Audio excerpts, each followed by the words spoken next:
बिस्मिल्लाहिर्रहमानिर्रहीम। अस्सलाम वालेकुम। मैं हूं डॉक्टर जावेद इकबाल फारूकी और आप मेरे यूट्यूब चैनल देख रहे हैं हेल्थ एंड पर्सनल डेवलपमेंट। नाजरीन, पिछले दिनों मैंने एक वीडियो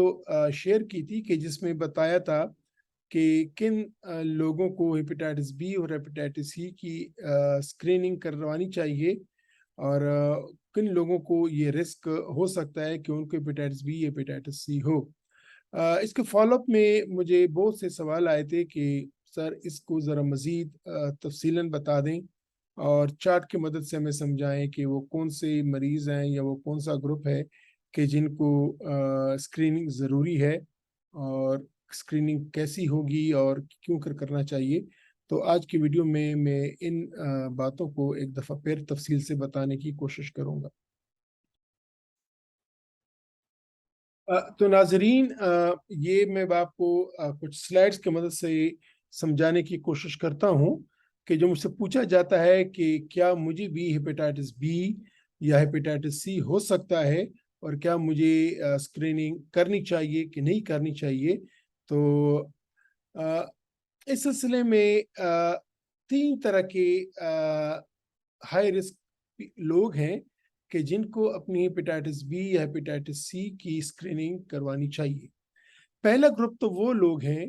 कि जो शादीशुदा जोड़े हैं कि जिसमें किसी एक को हेपेटाइटिस बी या हेपेटाइटिस सी हो चुका हो, यानी मियाँ बीवी हैं। उनमें से मियाँ को, शोहर को या बीवी को हेपेटाइटिस बी या सी है तो उसके काउंटर पार्ट को, स्पाउस को भी अपना टेस्ट कर लेना चाहिए। और क्योंकि चांस होता है कि शायद हेपेटाइटिस बी या हेपेटाइटिस सी उनमें से किसी को हो चुका हो, तो बहुत ज़रूरी है कि शादीशुदा जोड़े में जिस किसी की भी हो, दूसरे को अपना बी सी स्क्रीनिंग टेस्ट करवाना लाजमी है। और अगर हेपेटाइटिस बी है शोहर को या बीवी को और दूसरे पार्टनर ने टेस्ट कर लिया है और वो नेगेटिव है तो हेपेटाइटिस बी का तो वैक्सीन लाजमी है उसके लिए कि जिसको हेपेटाइटिस बी नहीं है। अच्छा, दूसरा वो ग्रुप है कि या उस खानदान का फर्द है कि जिस खानदान में किसी को भी हेपेटाइटिस बी या सी हो। और इस खानदान से मुराद मेरी ये है कि जो एक घर में रहने वाले हैं, अम्मी अबू हैं, बहन भाई हैं, मियाँ बीवी या उनके बच्चे हैं। तो अगर घर में या और क्लोज रिश्तेदारों में अगर किसी को हेपेटाइटिस बी या हेपेटाइटिस सी हो तो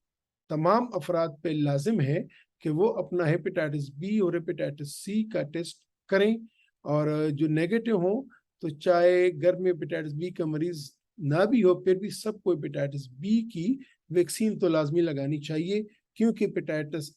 सी की वैक्सीन तो है नहीं, हेपेटाइटिस बी की भी वैक्सीन मौजूद है और वो हमें करवाना चाहिए। अच्छा, फिर एक तीसरा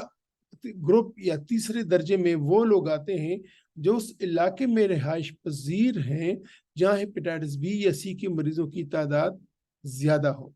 पाकिस्तान में हर सूबे में ऐसे ज़िले या इलाके हैं जहाँ पे हेपेटाइटिस बी और हेपेटाइटिस सी खतरनाक हद तक ज़्यादा है। मैं एक अगली आने वाली वीडियो में चार्ट के ज़रिए उन तमाम इलाकों का मैं ज़िक्र करूँगा कि अगर एक शख्स उस इलाके में रहायश पजीर है, उस गांव में रहता है, उस ज़िले में रहता है, उस शहर में रहता है जहाँ पे हेपेटाइटिस बी या हेपेटाइटिस सी की मरीजों की तादाद बहुत ज़्यादा है, तो उनको भी अपना हेपेटाइटिस बी या हेपेटाइटिस सी का टेस्ट लाजमी करवाना चाहिए। तो एक तो हो गया शादीशुदा जोड़े में किसी एक को हेपेटाइटिस बी या सी हो तो दूसरे को बी या सी की स्क्रीनिंग करनी चाहिए। खानदान में किसी को हेपेटाइटिस बी या सी हो तो सबको बी सी की स्क्रीनिंग करवानी चाहिए। और अगर वो उस इलाके में रहायश पजीर हो जहाँ हेपेटाइटिस बी या इसके मरीजों की तादाद ज़्यादा हो तो फिर भी उसको अपना हेपेटाइटिस बी और सी का टेस्ट करवाना लाजमी बनता है। इसके अलावा अगर आप में कोई और रिस्क फैक्टर मौजूद हो तो फिर भी आपको हेपेटाइटिस बी हेपेटाइटिस सी का टेस्ट करवा लेना चाहिए। ये मैं एक स्टडी आप लोगों के साथ शेयर कर रहा हूँ। ये 2009 में प्रोफेसर हुमा ने PMRC की तरफ से स्टडी की थी और उसने देखा था कि कुछ रिस्क फैक्टर्स थे कि वो लोग जो कि एक साल में 10 से ज़्यादा इंजेक्शन लगाते हैं, जो अपना शेव बार बार ज़हनी हजाम से करवाते हैं, या जिनमें जो किसी भी वजह से जिनको हॉस्पिटल में दाखिला हुआ हो, या जिनकी कोई सर्जरी या ऑपरेशन हुआ हो, या जिन्होंने अपने टैटूइंग की हो, ये जो अपने आप को टैटू करते हैं, या जिनके हमारी बहनें औरतें जिनके नाक कान को वो बाजार से बाहर जाके उन वो छिदवाते हैं, पियर्सिंग करते हैं, या टूथ ब्रश से कितना रिस्क है अगर उस घर में एक ही टूथ ब्रश सारे लोग इस्तेमाल कर रहे हैं, या किसी जगह पे एक ही सिगार या हुक्का इस्तेमाल सिगरेट या हुक्का इस्तेमाल कर रहे हैं, तो उनमें क्या रिस्क है। और उसने देखा कि इंजेक्शन जो है ये सबसे बड़ा रिस्क है, कि जिन्होंने एक साल में 10 से ज़्यादा इंजेक्शन लगाए हैं तो उनको हेपेटाइटिस बी भी ज़्यादा होता है और उनको हेपेटाइटिस सी भी ज़्यादा होता है बनिस्बत उन लोगों के जिन्होंने एक साल में 10 साल से कम इंजेक्शन लगाए। तो देखें, जिनका 10 साल से ज़्यादा 10 इंजेक्शन का एक साल में ज़्यादा उन्होंने लगाए थे, एक साल में 10 से ज़्यादा इंजेक्शन लगाए थे, तो उनमें हेपेटाइटिस बी का और हेपेटाइटिस सी का चांस बहुत ज़्यादा है। इसके बाद वो लोग जो कि नाई से अपना शेव बनाते हैं, तो उनमें भी हेपेटाइटिस बी ज़्यादा था बनिस्बत उनके जो कि शेव अपने घर में बनाते हैं, या वो जो डिस्पोजेबल रेजर इस्तेमाल करते हैं, बल्कि जो डिस्पोजेबल करते हैं उसमें तो चांस तकरीबन ख़त्म हो जाता है। इसी तरह हेपेटाइटिस सी भी था। फिर हॉस्पिटलाइजेशन के जो लोग जो दाखिल हो गए थे उनमें भी हेपेटाइटिस बी ज़्यादा था और हेपेटाइटिस सी ज़्यादा था बनिस्बत उन लोगों के कि जो हॉस्पिटलाइज नहीं हुए थे, जिनको किसी भी वजह से वो अस्पताल में दाखिला नहीं हुआ था। इसके बाद ऑपरेशन ये भी उसी तरह ही है कि जिनकी कोई सर्जरी हुई है तो उनमें हेपेटाइटिस सी और हेपेटाइटिस बी के चांस ज़्यादा हैं बनिस्बत उनके जिनमें सर्जरी नहीं हुई है। टैटूइंग भी वही बात है, जो कि टैटू बनाते हैं कि जिन्होंने टैटू बनाए थे उनमें हेपेटाइटिस बी सी का चांस ज़्यादा हो जाता है। इसी तरह जो अपने कान नाक वगैरह उनको वो पियर्सिंग करते हैं तो उनमें भी बी और सी के चांस ज़्यादा हो जाते हैं। अगर एक ही टूथब्रश पूरे ख़ानदान में इस्तेमाल हो रहा है तो अगर उस ख़ानदान में किसी को हेपेटाइटिस बी है तो बाकियों को भी हो जाता है। इसी तरह सिगरेट हुक्का जो कि हमारे हुजरों में है जहाँ पे एक ही का सिगरेट इस्तेमाल होता है तो उधर भी चांस होता था कि ज़्यादा है। तो अगर आपको इंजेक्शन ज़्यादा लगते हैं किसी भी बीमारी की वजह से, या आप बार बार बुखार की वजह से इंजेक्शन ज़्यादा लगाते हैं, या आप अपना शेव बार्बर से करवाते हैं, या आपको कभी हॉस्पिटलाइजेशन होने की ज़रूरत हुई, या कभी आपकी सर्जरी हुई है, या टैटूइंग की है आपने,